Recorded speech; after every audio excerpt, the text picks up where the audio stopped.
ദിവസങ്ങളിൽ നാം ചിന്തിച്ചുകൊണ്ടിരിക്കുന്ന വിഷയം വളരെ സീരിയസ് ആണ്. റോമാലേഖനം 8-ാം അധ്യായത്തിൻ്റെ 1 തുടങ്ങി 4 വരെയുള്ള വാക്യങ്ങൾ വളരെ സീരിയസ് ആണ്. പ്രത്യേകിച്ചും എനിക്ക് പരിചയമുള്ള ഇടങ്ങളിലൊക്കെ തന്നെ വളരെ പ്രഗത്ഭരായി ഈ പാതയിൽ ശരിയായി നടന്നിട്ടുള്ള ദേവദാസന്മാരുടെ വചനം കേട്ടിട്ടുള്ളത്, നിരന്തരമായി ക്ലാസ്സുകൾ കേട്ടിട്ടുള്ളവർ, അദ്ദേഹത്തിൻ്റെ കൂട്ടത്തിൽ നടന്നിട്ടുള്ളവർ പോലും ഇന്നും വ്യാജ ആത്മാവിൻ്റെ ശബ്ദം കേട്ടുകൊണ്ട് ദൈവത്തിൻ്റെ ആത്മാവാണ് തെറ്റിദ്ധരിച്ചിട്ട്, ജീവൻ്റെ ആത്മാവാണ് തെറ്റിദ്ധരിച്ചിട്ട് വ്യാജ ആത്മാവിലാൽ നടത്തപ്പെടുന്നുണ്ട്. എവിടെയൊക്കെ സ്ലിപ്പാവാനുള്ള കാരണം എന്താണെന്ന് അവർ തന്നെ മനസ്സിലാക്കാതെ, അല്ലെങ്കിൽ മനസ്സിലാക്കി കൊടുത്തിട്ടും അതിനോട് എതിർത്തു നിൽക്കുന്നത് കൊണ്ട് ദൈവത്തിൻ്റെ ആത്മാവിന് പ്രവർത്തിക്കാൻ പറ്റുന്നില്ല. അങ്ങനെ ഒരു അവസ്ഥ നമ്മുടെ മുമ്പിൽ വരാതിരിക്കാനാണ് ഞാൻ പറയുന്നത്. വളരെ ഡെഡിക്കേഷൻ ആവശ്യമാണ്, വളരെ സമർപ്പണം ആവശ്യമാണ്, വളരെ പ്രാർത്ഥന, താഴ്ന്ന ഹൃദയത്തോടെ, നുറുങ്ങിയ ഹൃദയത്തോടെ, ലോർഡ് ഐ നീഡ് യു, ഈ പാതി നീ എന്നെ വലം കൈ പിടിച്ച് നടത്തിയേ പറ്റുള്ളൂ. അങ്ങനത്തെ ഒരു ഡീപ്പ് നെസസിറ്റി ദൈവത്തിൻ്റെ ആത്മാവ് നമ്മളെ വെളിപ്പെടുത്തും, നമ്മളെ ഉരുവാക്കും. അപ്പോൾ പതറിപ്പോകരുത്. അതിനുവേണ്ടിയാണ് ഞാൻ വളരെ സാവകാശത്തോടുകൂടെ എൻ്റെ പേഴ്സണൽ എക്സ്പീരിയൻസിൽ തന്നെയാണ് ഞാൻ പറഞ്ഞു തരുന്നത്. അനേകർക്ക് ഈ പാത ശരിക്കും മനസ്സിലായിട്ടില്ല.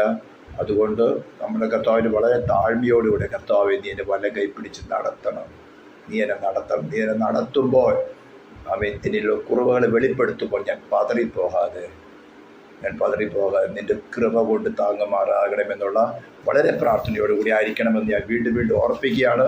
നമുക്ക് വായിക്കാം. റോമാലേഖനം 8-ാം അധ്യായത്തിൻ്റെ 1 തുടങ്ങി 4 വരെയുള്ള വാക്യങ്ങൾ ഞാൻ ആദ്യം മലയാളത്തിൽ വായിക്കുന്നു. അതിനുശേഷം ആരെങ്കിലും ഇംഗ്ലീഷിനും കൂടി ഒന്ന് വായിക്കണം. റോമാലേഖനം 8-ാം അധ്യായത്തിൻ്റെ 1 തുടങ്ങി 4 വരെയുള്ള വാക്യങ്ങൾ.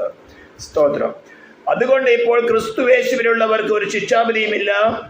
ജീവന്റെ ആത്മാവിന്റെ പ്രമാണം എനിക്ക് പാപത്തിന്റെയും മരണത്തിന്റെയും പ്രമാണത്തിൽ നിന്ന് ക്രിസ്തുയേശുവിൽ സ്വാതന്ത്ര്യം വരുത്തിയിരിക്കുന്നു. ജഡത്താലുള്ള ബലഹീനത നിമിത്തം ന്യായപ്രമാണത്തിന് കഴിയാഞ്ഞതിനെ സാധിപ്പാൻ ദൈവം തന്റെ പുത്രനെ പാപജഡത്തിന്റെ സാദൃശ്യത്തിലും പാപനിമിത്തവും അയച്ചു. പാപത്തിന് ജഡത്തിൽ ശിക്ഷ വിധിച്ചു. ജഡത്തെയല്ല ആത്മാവിനെ അത്ര അനുസരിച്ച് നടക്കുന്ന നമ്മിൽ ന്യായപ്രമാണത്തിന്റെ നീതി നിവർത്തിയാകേണ്ടതിന് തന്നെ. ഇംഗ്ലീഷിൽ വായിച്ചോളൂ.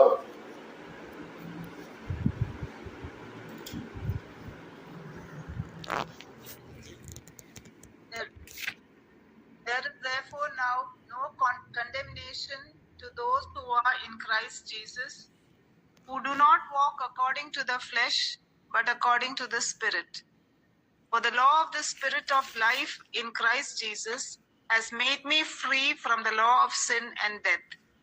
For what the law could not do, in that it was weak through the flesh, God did by sending his own Son in the likeness of sinful flesh. On account of sin, he condemned sin in the flesh, that the righteous requirement of the law might be fulfilled in us, who do not walk according to the flesh, but according to the Spirit. Praise the Lord. നമുക്ക് പ്രാർത്ഥിക്കാം. പരിശുദ്ധനായ തിരുനാമ ദൈവമേ, സ്വർഗീയ പിതാവേ, തിരുനാമത്തെ വാഴ്ത്തുന്നു, സ്തുതിക്കുന്നു.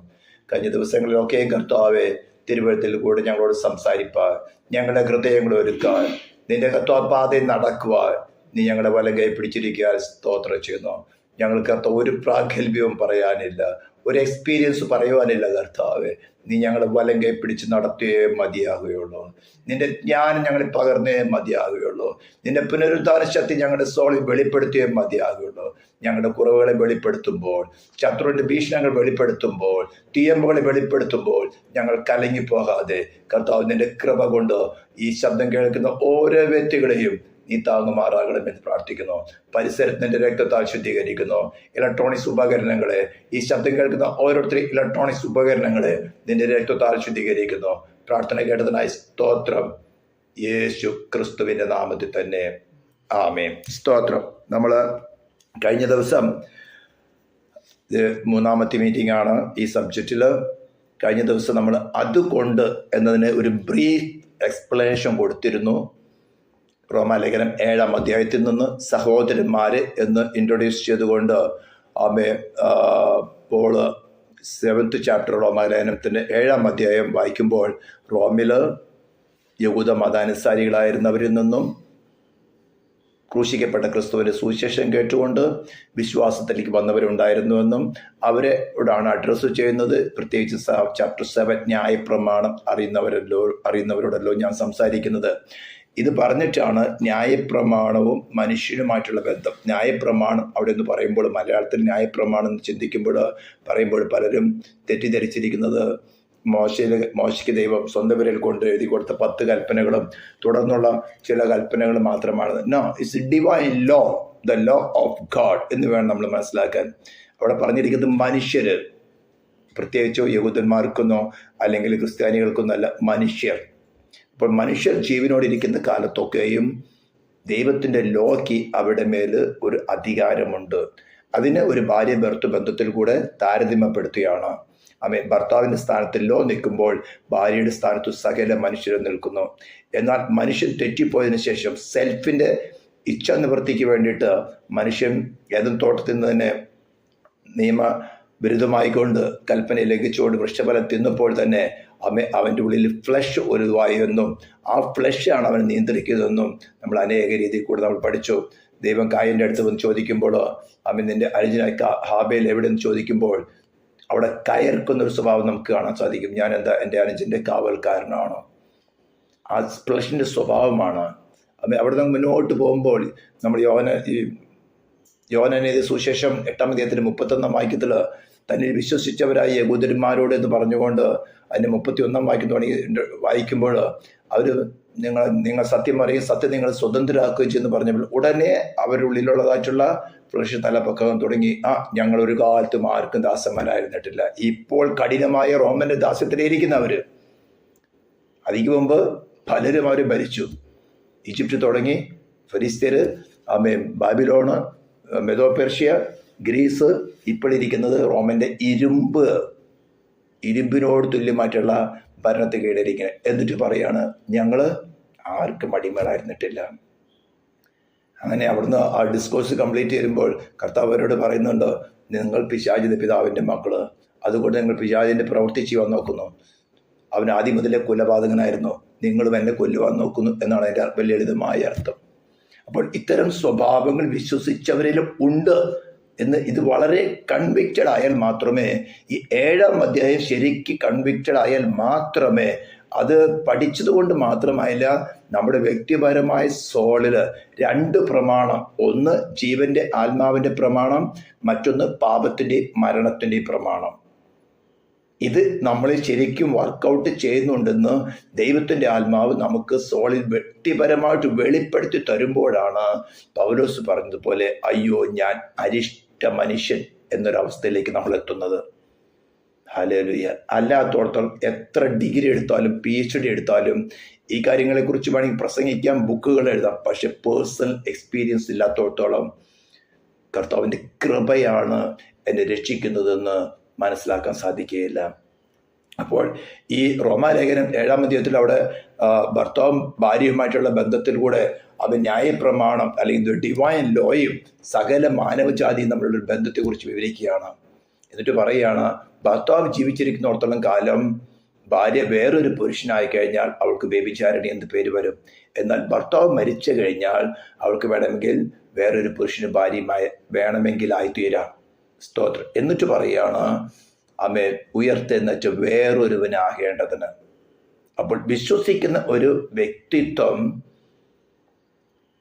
സ്തോത്രം ന്യായപ്രമാണത്തിൻ്റെ കീഴിലല്ല, ക്രിസ്തുവിൻ്റെ ന്യായപ്രമാണത്തിന് കീഴിലാണ്. ക്രിസ്തുവിന് കീഴിലാണ്. കഴിഞ്ഞ ദിവസം നാം ചിന്തിച്ചു കൊരിന്ത്യലേഖനം 10-ാം അധ്യായത്തിൻ്റെ 1 തുടങ്ങിയുള്ള വാക്യങ്ങളിൽ നിന്ന് അവർ സമുദ്രത്തിലും മേഘത്തിനും കീഴിൽ സ്നാനം വെച്ച് മോശയോട് ചേർന്ന് പറഞ്ഞാൽ they themselves dedicated to Moses and the divine law. അതേപോലെയാണ് ക്രിസ്തുവിനോട് ചേരുവാൻ സ്നാനപ്പെട്ടവരായിരിക്കുന്ന നാം ക്രിസ്തുവിനോട് നമ്മെ തന്നെ സബ്മിറ്റ് ചെയ്യുകയാണ്. അവിടെ ഡിവൈൻ ലോയിൽ നിന്ന് തെറ്റിയവർക്കൊക്കെയും ശിക്ഷ പ്രാപിച്ചു. 40 വർഷം കൊണ്ട് 2 കുടുംബങ്ങളും ചില പുരോഹിതന്മാരും ഒഴികെ ബാക്കി എല്ലാവരും മരുഭൂമിയിൽ പട്ടുപോകേണ്ടി വന്നു.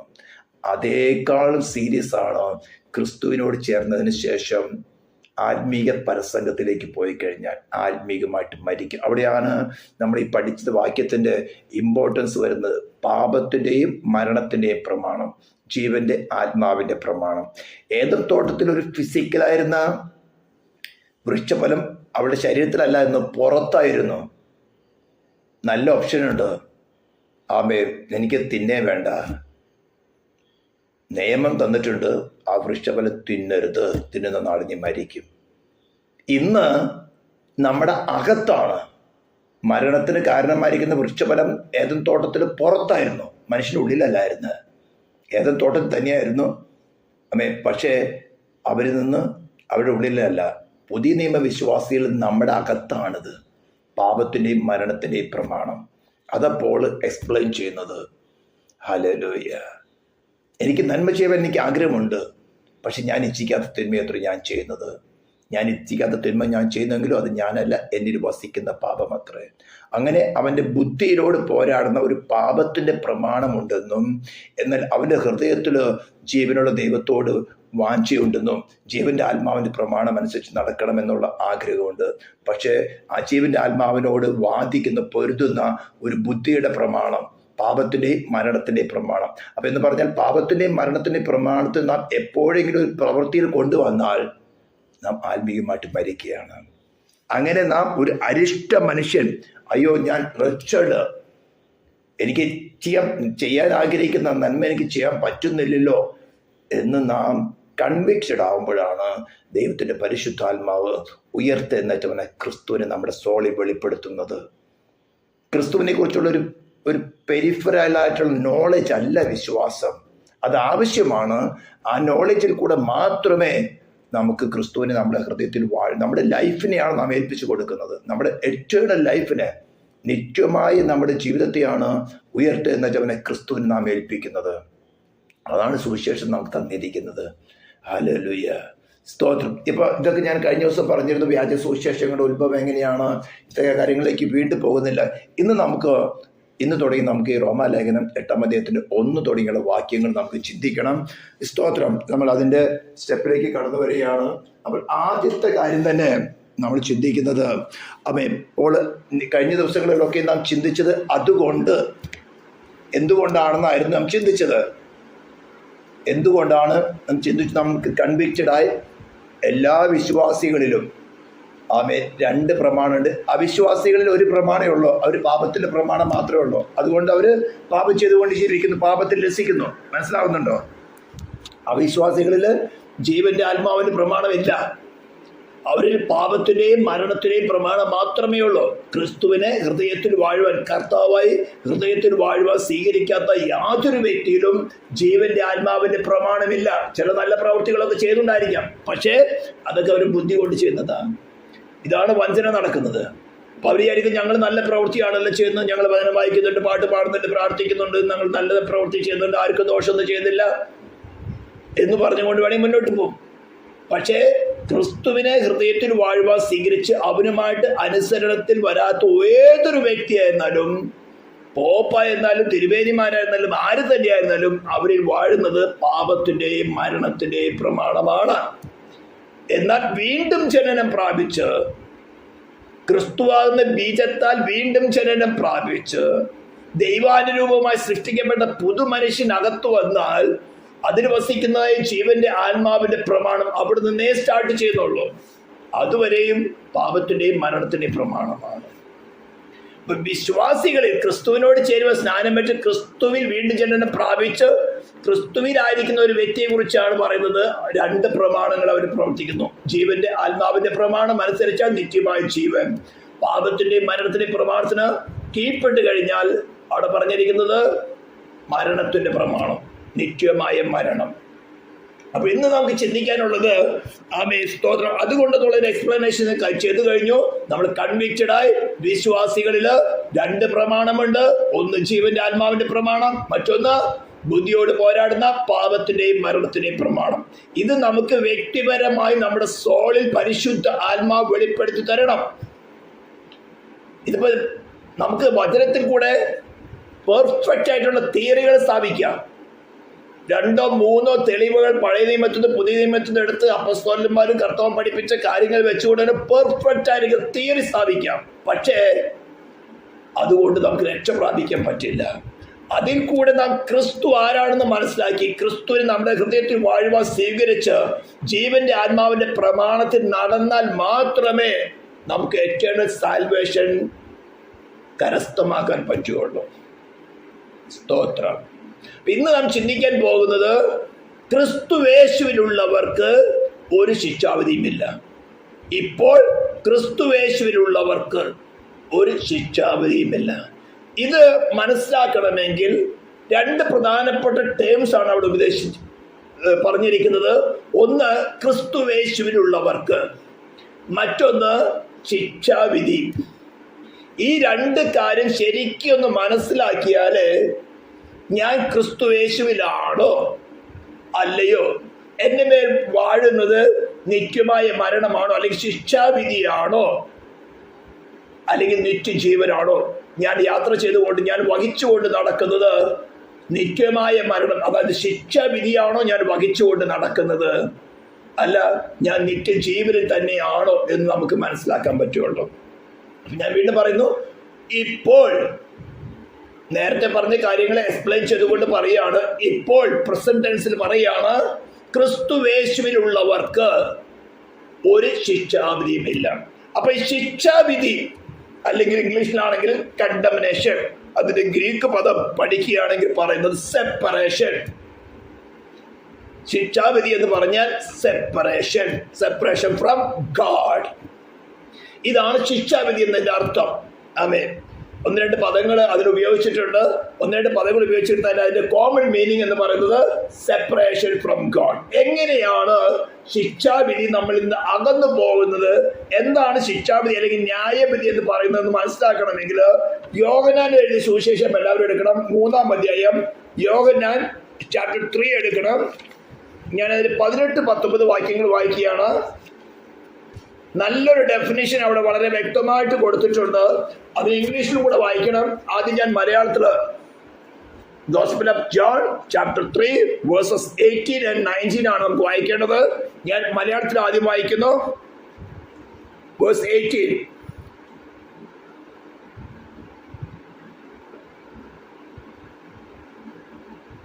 ഞാൻ 17 കൂടെ മലയാളത്തിൽ വായിക്കുകയാണ്.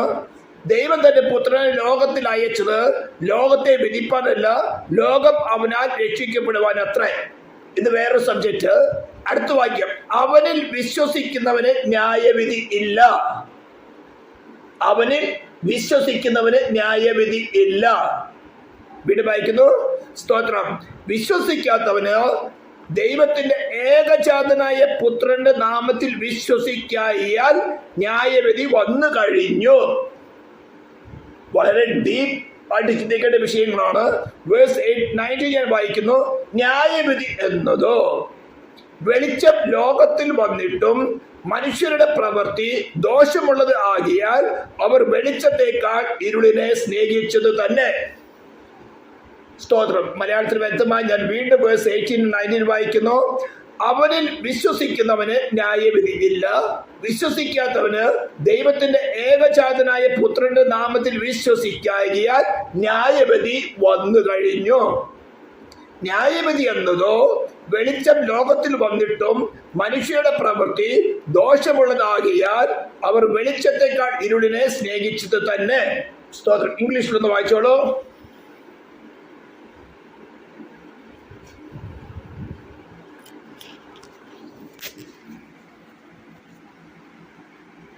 He who believes in him is not condemned, but he who does not believe is condemned already, because he has not believed in the name of the only begotten Son of God. And this is the condemnation, that the light has come into the world, and men loved darkness rather than light, because their deeds were evil. Praise the Lord. വളരെ clean ആയിട്ടുള്ള explanation കർത്താവ് തന്നെ പറഞ്ഞിരിക്കുകയാണ്.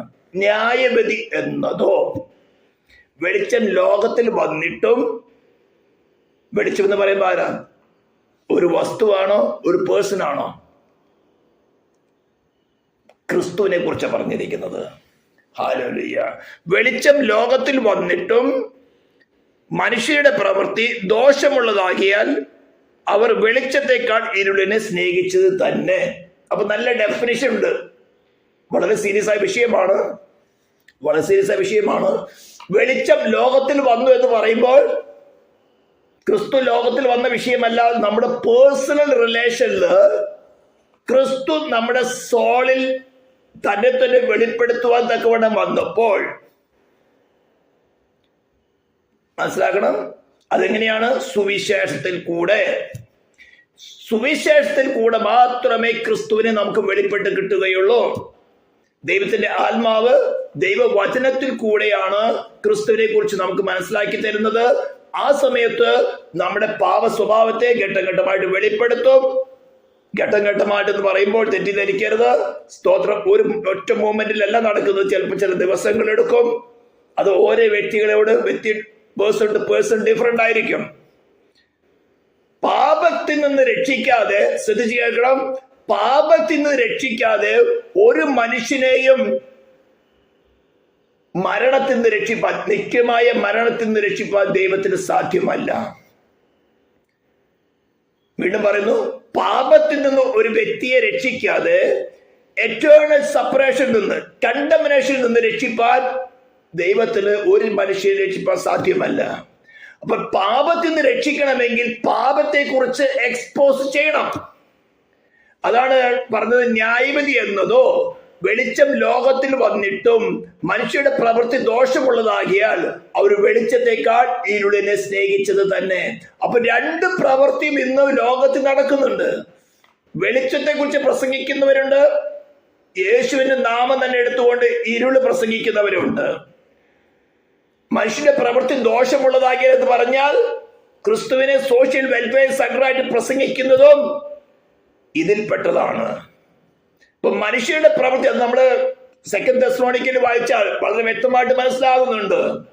സത്യത്തെ സ്നേഹിച്ച് കൈക്കൊള്ളാതെ അനീതിയിൽ രസിക്കുന്നവർക്ക് ന്യായവിധി വരേണ്ടതിന് ദൈവം ഭോഷ്ക് വിശ്വസിക്കുമാറ് വ്യാജത്തിന് വ്യാപാര ശക്തി അയക്കുന്നു.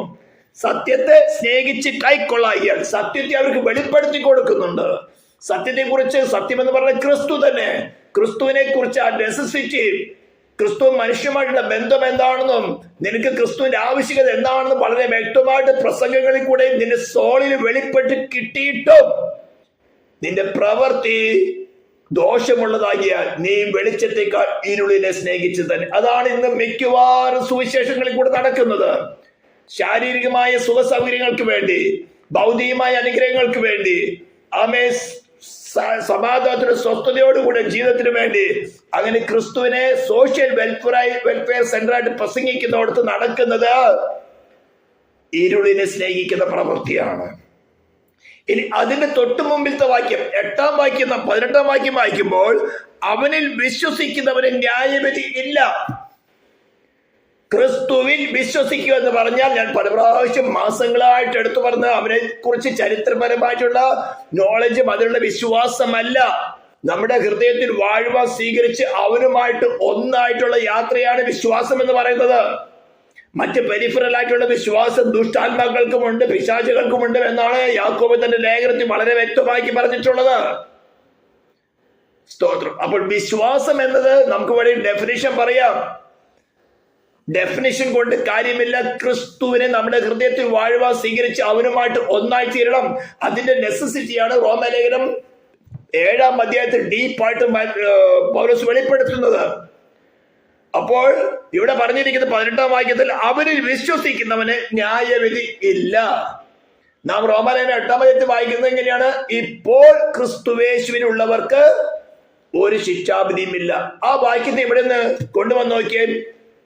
അവനിൽ വിശ്വസിക്കുന്നവന് എന്ന് പറഞ്ഞാൽ ഇത് കണ്ടിന്യൂസ് ഒരു പ്രോസസ്സാണ്, ഒരു വൺ ടൈം പ്രോസസ് അല്ല. അവനിൽ വിശ്വസിച്ചവന് എന്നല്ല പറഞ്ഞിരിക്കുന്നത്, പാസ്റ്റ് ടെൻസിലല്ല പറഞ്ഞിരിക്കുന്നത്. It's A continuous process. അവനിൽ വിശ്വസിക്കുന്നവന് ന്യായവിധി ഇല്ല. അപ്പോൾ റോമാലേഖനം 8-ാം അധ്യായത്തിൽ പറഞ്ഞിരിക്കുന്ന അതുകൊണ്ട് ഇപ്പോൾ ക്രിസ്തുവേശുവിനുള്ളവർക്ക് ഒരു ശിക്ഷാപതിയും ഇല്ലെന്ന് പറഞ്ഞാൽ നിങ്ങളുടെ അടുത്ത് ഏതൊരു മൊമെന്റിലും ദൈവത്തിന്റെ ആത്മാവ് ഇടപെടുമ്പോൾ, ക്രിസ്തുവിന്റെ ആത്മാവ് ഇടപെടുമ്പോൾ അവന് നിങ്ങൾ വിശ്വസിച്ച് അത് പ്രവൃത്തി മണ്ഡലത്തിൽ കൊണ്ടുവന്നാൽ ശിക്ഷാവിധി, ന്യായവിധി ഇല്ല, കണ്ടമനേഷൻ ഇല്ല. ആ വേഴ്സ് ഇംഗ്ലീഷ് ഒന്ന് വായിച്ചോളൂ. First verse 18 first condition.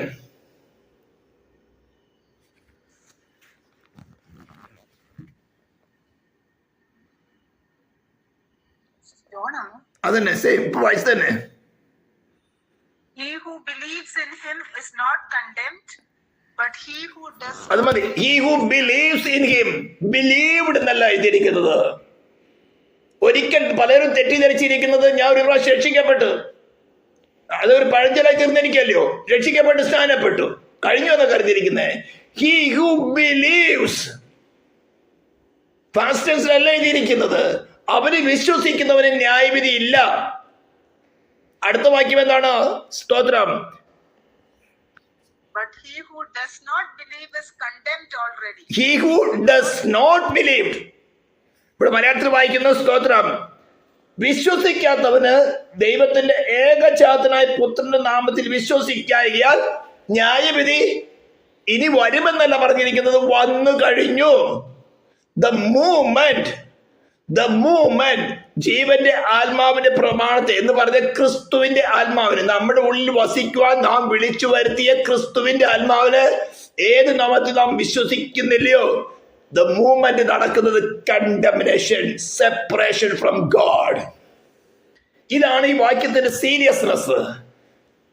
Definition വളരെ വ്യക്തമായിട്ട് അപ്പസ്തോലന്മാരല്ല, കർത്താവ് തന്നെ വളരെ വ്യക്തമായിട്ട് സുവിശേഷത്തിലെ യോഹന്നാന്റെ സുവിശേഷം 3-ാം അധ്യായത്തിന്റെ 18-19 വാക്യങ്ങൾ വളരെ വ്യക്തമായിട്ട് തന്നു. അവന് വിശ്വസിക്കുന്നവന് ന്യായവിധി ഇല്ല. വിശ്വസിക്കാത്തവന് തന്റെ ഏകജാതനായ പുത്രന്റെ നാമത്തിൽ വിശ്വസിക്കായാൽ ന്യായവിധി വന്നു കഴിഞ്ഞു. മരിച്ചു ഉയർത്തെഴുന്നേറ്റല്ല ന്യായവിധി നടക്കുന്നത് ഇപ്പോൾ എന്ന് പറഞ്ഞാൽ ഞാൻ ഈ പ്രസംഗിക്കുന്ന സുവിശേഷം നിങ്ങൾക്ക് ന്യായവിധിയും കൊണ്ടുവരുന്നതാണ്. വിശ്വസിച്ചാൽ ന്യായവിധി ഇല്ല, വിശ്വസിച്ചില്ലെങ്കിൽ the moment you reject the gospel you will be condemned. വളരെ സീരിയസ് ആണ് ഈ സുവിശേഷം പ്രസംഗിക്കുക എന്ന് പറയുന്നത്. നിസ്സാരമായ സംഭവമല്ല. ജഡ്ജ്മെന്റ് ആണ് നടക്കുന്നത്. ഒരു സോളിന്റെ ജഡ്ജ്മെന്റ് നടക്കുന്ന പ്രോസസ്സാണ് സുവിശേഷം, യഥാർത്ഥ സുവിശേഷം പ്രസംഗിക്കുക എന്ന് പറയുന്നത്. ഞാൻ പലയിടത്തും അനുഭവിച്ചിട്ടുണ്ട്. ചില സമയങ്ങളിൽ ഭയം തോന്നിപ്പോകും. കർത്താവേ, ഇത്രയും ഘോരമാണ്. ഞാൻ പലയിടത്തും ഇവിടെ കേരളത്തിൽ വന്നതിന് ശേഷം 2016 പലയിടത്തും ഞാൻ ട്രാക്ട് കൊടുത്തു. മഴയും കൊണ്ട് ഞാൻ കുടയും ചൂടി പിടിച്ച് വഴിയിൽ വരുന്നവർക്ക് ട്രാക്ട് കൊടുത്തിരുന്നു. ഞാൻ തിരിച്ച് ആ വഴിയിൽ കൂടെ വന്നപ്പോൾ ആ ട്രാക്റ്റുകളൊക്കെ മഴയിൽ കുതിർത്ത് കിടക്കുന്ന ഞാൻ കണ്ടു. കുറച്ചൊക്കെ, എല്ലാവരല്ല. ഞാൻ വളരെ ഭാരപ്പെട്ട് അതെല്ലാം പറക്കിയെടുത്ത് ഞാൻ വീട്ടിൽ കൊണ്ടുവന്നു. ഞാൻ കൊടുത്ത ട്രാക്ട് റിജക്റ്റ് ചെയ്ത പല ആൾക്കാരും 1 വർഷത്തിനകം ഭൂമിയിൽ നിന്ന് ഛേദിക്കപ്പെട്ടു. പലരും കഠിനമായ രോഗത്താൽ ബാധിക്കപ്പെട്ടു. ഞാൻ ഒരു ട്രാക്ട് കൊടുത്തോളൂ, ഒന്നും പറഞ്ഞില്ല അവരുടെ അടുത്ത്. ക്രൂശിക്കപ്പെട്ട ക്രിസ്തുവിന്റെ സുവിശേഷം എന്ന ട്രാക്റ്റിൽ എഴുതിയിരുന്നത്. എൻ്റെ കൺമുമ്പിൽ ഞാൻ താമസിക്കുന്ന വീടിൻ്റെ അയൽവട്ടങ്ങളിൽ നടന്ന സംഭവമാണ് ഞാൻ പറയുന്നത്. ജഡ്ജ്മെന്റ് നടക്കുന്നതാ. ഇതുപോലെ പല പ്രാവശ്യം ഞാൻ അനുഭവിച്ചിട്ടുണ്ട്. അപ്പോൾ നിസ്സാരമല്ല സുവിശേഷം എന്ന് പറയുന്നത്. നാം റോമാലേഖനം വായിക്കുമ്പോൾ ഇപ്പോൾ ക്രിസ്തുവേശുവിനുള്ളവർക്ക് ഒരു ശിക്ഷാവിധിയും ഇല്ലെന്ന് പറഞ്ഞാൽ എപ്പോഴാണ്? സുവിശേഷം നമ്മുടെ മുമ്പിൽ വരുമ്പോൾ തന്നെ നിസ്സാരമായി തള്ളിക്കളഞ്ഞാൽ the moment you reject the gospel, contamination നടക്കുകയാണ് ചെയ്യുന്നത്. പിൽക്കാലത്ത് പിന്നെ നോക്കിക്കൊള്ളാം, പിന്നെ നടക്കട്ടെ, കുറച്ചുകൂടി കഴിഞ്ഞിട്ടാകട്ടെ എന്ന് പറഞ്ഞ് മാറ്റുമ്പോൾ ദൈവം ദീർഘക്ഷമയോടെ കാത്തിരിക്കുന്നത് മാത്രമേ ഉള്ളൂ. അല്ലെങ്കിൽ പിന്നെ വാക്യം വായിച്ചു എഴുതണം. യേശു ക്രിസ്തു തന്നെ പറഞ്ഞ വാക്യമാണ്. വിശ്വസിക്കായാൽ, വിശ്വസിക്കുന്നവർക്ക് ന്യായവിധി ഇല്ല, കണ്ടംനേഷൻ ഇല്ല, separation from God, no separation. വിശ്വസിക്കാത്തവർക്കോ തന്റെ ഏകജാതനായ പുത്രന്റെ നാമത്തിൽ വിശ്വസിക്കായാൽ ന്യായവിധി വന്നു കഴിഞ്ഞു. അപ്പോൾ കണ്ടംനേഷൻ എന്താണെന്നും കണ്ടംനേഷൻ എപ്പോഴാണ് നടക്കുന്നതെന്നും എങ്ങനെയാണ് നടക്കുന്നതെന്നും ഈ ശബ്ദം കേൾക്കുന്ന ഓരോരുത്തർക്കും മനസ്സിലായി എന്നാണ് തോന്നുന്നത്. ഞാൻ പറഞ്ഞു, ഈ റോമലേഖനം 8-ാം അധ്യായത്തിന്റെ 1 തുടങ്ങി 4 വരെയുള്ള വാക്യങ്ങൾ വളരെ സീരിയസ് ആണെന്ന് ഞാൻ പറഞ്ഞു. ശത്രു വളരെ ശക്തമായിട്ട് വാദിക്കുന്നുണ്ട്. കാരണം സോളിന്റെ ഡെലിവറൻസ് നടക്കേണ്ട സമയമാണിത്. ഹല്ലേലൂയ. ഇപ്പോൾ ക്രിസ്തുവേശുവിലുള്ളവർക്ക് ഒരു ശിക്ഷാവിധിയുമില്ല. എന്നിട്ട് അതിന്റെ ഒരു ക്ലോസ് പറഞ്ഞു തരാണ്, കുറച്ചുകൂടി ഡീപ്പായിട്ട് എക്സ്പ്ലെയിൻ ചെയ്യാറ്. ജീവന്റെ ആത്മാവിന്റെ പ്രമാണം എനിക്ക് പാപത്തിന്റെയും മരണത്തിന്റെയും പ്രമാണത്തിൽ നിന്ന് ക്രിസ്തുവേശുവിൽ സ്വാതന്ത്ര്യം വരുത്തിയിരിക്കുന്നു. അടുത്തൊരു സ്റ്റെപ്പാണ് ഇപ്പൊ ഞാൻ കണ്ടംനേഷൻ എന്ന് പറഞ്ഞാൽ എന്താണ്, കണ്ടംനേഷൻ എപ്പോഴാണ് നടക്കുന്നത് എന്ന് എക്സ്പ്ലെയിൻ ചെയ്തോളൂ. അടുത്തൊരു കാര്യമാണ് ക്രിസ്തുവിൽ വസിക്കുന്നത് എങ്ങനെ. അപ്പൊ വീണ്ടും പറയുന്നു, ഇപ്പോൾ ക്രിസ്തുവേശുവിലുള്ളവർക്ക് ഒരു ശിക്ഷാവിധിയുമില്ല. ജീവന്റെ ആത്മാവിന്റെ പ്രമാണം എനിക്ക് പാപത്തിന്റെയും മരണത്തിന്റെയും പ്രമാണത്തിൽ നിന്ന് ക്രിസ്തുവേശുവിൽ സ്വാതന്ത്ര്യം വരുത്തിയിരിക്കുന്നു. അപ്പൊ ക്രിസ്തുവേശുവിൽ എങ്ങനെയാണ് നമുക്ക് സ്വാതന്ത്ര്യം കിട്ടുന്നത്? അപ്പൊ വീണ്ടും പറയണോ, പാപത്തിന്റെയും മരണത്തിന്റെയും പ്രമാണം ക്രിസ്തുവിൽ വീണ്ടും ജനനം പ്രാപിച്ച് ദൈവ കുടുംബത്തിൽ ജനിച്ച ഏതൊരു മനുഷ്യരിലും ഉണ്ട്. ഈ 2 പ്രമാണം ഉണ്ട്. നമ്മൾ ഗലാത്യ ലേഖനം 5-ാം അധ്യായം വായിച്ചു കഴിഞ്ഞാൽ വളരെ വ്യക്തമായിട്ട് അവിടെ എഴുതിയിട്ടുണ്ട്.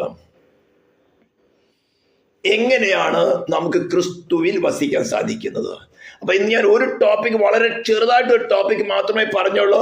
വളരെ ഷോർട്ട് മെസ്സേജുകൾസ് മാത്രമേ ഇത് തരുള്ളൂ. ഒത്തിരി ലോങ് മെസ്സേജുകൾ ആയി കഴിഞ്ഞാൽ ഇത് ഞങ്ങളങ്ങ് കേട്ടങ്ങ് പോകും. പക്ഷെ നടക്കുന്നത് കണ്ടംനേഷൻ ആയിരിക്കും. അത് ഞാൻ ആഗ്രഹിക്കുന്നില്ല. വളരെ സീരിയസ് ആണ് വാക്യം. എൻ്റെ വ്യക്തിപരമായ വിശ്വാസ ജീവിതത്തിന്റെ അനുഭവത്തില്, സുവിശേഷ വേലയുടെ അനുഭവത്തില് പലയിടങ്ങളിലും ഞാൻ ഈ കണ്ടംനേഷൻ കണ്ടിട്ടുള്ളതാ. ഞാൻ ഭാരപ്പെട്ടു പോയിട്ടുണ്ട്. ഇത്രയും ഗൗരവമാണ് കർത്താവേ വിഷയമെന്ന് ഞാൻ വളരെ ഭാരപ്പെട്ടു പോയിട്ടുണ്ട്, വളരെ. അതുകൊണ്ട് യോഹന്നാൻ എഴുതിയ സുവിശേഷം സ്തോത്രം 3-ാം അധ്യായത്തിന്റെ 18-19 വാക്യങ്ങൾ വളരെ സീരിയസ് ആണ്. അടുത്ത ആഴ്ച പഠിക്കുമ്പോൾ റോമാലേഖനം 8-ലെ 1 തുടങ്ങി 4 വരെ വാക്യങ്ങളും പഠിക്കണം. അതേപോലെ യോഹന്നാൻ എഴുതിയ സുവിശേഷത്തിന്റെ 3-ാം അധ്യായത്തിന്റെ 18-ാം വാക്യം, 19 വേണ്ട, 18-ാം വാക്യം പഠിക്കണം. സ്തോത്രം. ഇന്ന് നമ്മൾ എക്സ്പ്ലെയിൻ ചെയ്തതാണ്. സ്തോത്രം. ഈ വചനങ്ങളാൽ കർത്താവ് നമ്മളെ സഹായിക്കട്ടെ. വളരെ സീരിയസ് ആയ വിഷയമാണ്. എന്നാൽ ക്രിസ്തുവിൽ വിശ്വസിക്കുന്നത് വളരെ ഈസിയുമാണ്. ആമേൻ. ദുർഭാരമായ വിഷയമല്ല തള്ളി വയ്ക്കുന്നത്, ബട്ട് സീരിയസ് ആണെന്നേ പറഞ്ഞോളൂ. വിശ്വസിക്കാൻ പറ്റാത്തൊരു കാര്യം കർത്താവ് നമ്മുടെ കയ്യിൽ അടിച്ചേൽപ്പിക്കുകയില്ല. നമ്മുടെ ബലഹീനത അറിയുന്നവൻ. പക്ഷെ ഒരാഗ്രഹം ക്രൂശിൽ നിവർത്തിക്കപ്പെട്ടത് എന്താണ്? ഞാൻ അറ്റോൺമെന്റിനെ കുറിച്ച് പല പ്രാവശ്യം പറഞ്ഞിട്ടുണ്ടല്ലോ. എന്താണ് അറ്റോൺമെന്റിന്റെ സീരിയസ്നെസ്? എന്തുകൊണ്ടാണ് അറ്റോൺമെന്റിന്റെ ആവശ്യകത വന്നത്? എങ്ങനെയാണ് അറ്റോൺമെന്റ് നടത്തിയെടുത്തത്? ഇതൊക്കെ ചിന്തിച്ചാൽ ഹൃദയപൂർവ്വം സ്നേഹത്തോടുകൂടി നമുക്ക് ക്രിസ്തുവിനോട് ഒന്നായി ചേരുവാൻ സാധിക്കും. ഈ ശബ്ദം കേൾക്കുന്ന ഏവരെയും ദൈവമേ കർത്താവ് സഹായിക്കട്ടെ എന്നുള്ള പ്രാർത്ഥനയോടുകൂടെ നമുക്ക് പ്രാർത്ഥിക്കാം. പരിശുദ്ധ തിരുമായ ദൈവമേ, സ്വർഗീയ പിതാവേ, തിരുനാമത്തെ വാഴ്ത്തുന്നു സ്തുതിക്കുന്നു. കർത്താവേ, തിരുവഴുത്തിന്റെ ആഴകളെ ഞങ്ങൾക്ക് വെളിപ്പെടുത്തി തരുന്നല്ലോ. ഈ ശബ്ദം കേൾക്കുന്ന ഏതു ജനത്തെയും കർത്താവേ നിന്റെ നാമത്തിൽ അനുഗ്രഹിച്ചുകൊണ്ട് പ്രാർത്ഥിക്കുകയാണ്. കർത്താവ്, ഈ വചനം അവർക്ക് നിത്യജീവന് കാരണമായി തരുവാൻ, ശിക്ഷാവിധിക്കല്ല നിത്യജീവന് കാരണമായി തരുവാൻ വിശ്വസിപ്പാനുള്ള കൃപയും കൊടുക്കുമാറാകണമെന്ന് പ്രാർത്ഥിക്കുന്നു. ഇസ്രായേലിൽ നിന്റെ നാമത്തിൽ ഞങ്ങൾ അനുഗ്രഹിച്ചുകൊണ്ട് പ്രാർത്ഥിക്കുന്ന കർത്താവ്, നീ അവരെ പരിചയായിരിക്കണം. അവരുടെ അകൃത്യങ്ങളല്ല നിന്റെ വാഗ്ദത്തങ്ങളെ ഓർക്കുമാറാകണമെന്ന് പ്രാർത്ഥിക്കുന്നു. പ്രാർത്ഥന കേട്ടതിനായി സ്തോത്രം. യേശു ക്രിസ്തുവിൻ്റെ നാമത്തിൽ തന്നെ നമ്മുടെ കർത്താവായ യേശു ക്രിസ്തുവിൻ്റെ കൃപയും പിതാവായ ദൈവത്തിൻ്റെ സ്നേഹവും പരിശുദ്ധാത്മാവായ ദൈവത്തിൻ്റെ സഹവാസവും കൂട്ടായ്മയും നാം ഓർത്ത് പ്രാർത്ഥിച്ച ഒരു വിഷയത്തിന്മേൽ, നാം കേട്ടതായിട്ടുള്ള വചനത്തിന്മേൽ, നാം എടുത്ത തീരുമാനങ്ങളിന്മേൽ, നമ്മുടെ സമർപ്പണങ്ങളിന്മേൽ, നാം അനുഗ്രഹിച്ച അനുഗ്രഹങ്ങളിന്മേൽ, ഇസ്രായേലിന്മേൽ ഈ നിമിഷം തുടങ്ങി നമ്മുടെ കർത്താവ് യേശു ക്രിസ്തുവിൻ്റെ മേഘപ്രത്യക്ഷത വരെയും പ്രവർത്തിക്കുമാറാകട്ടെ. ക്രിസ്തു യേശുവിൽ ചെന്നടിക്കുക ദൈവത്തെ കരങ്ങളിൽ നമുക്ക് ഒരിക്കൽ കൂടെ സ്തുതിക്കാം. ഹല്ലേലൂയ, ഹല്ലേലൂയ, ഹല്ലേലൂയ. ആമേൻ. കർത്താവായ യേശുവേ വരേണമേ. സ്തോത്രം.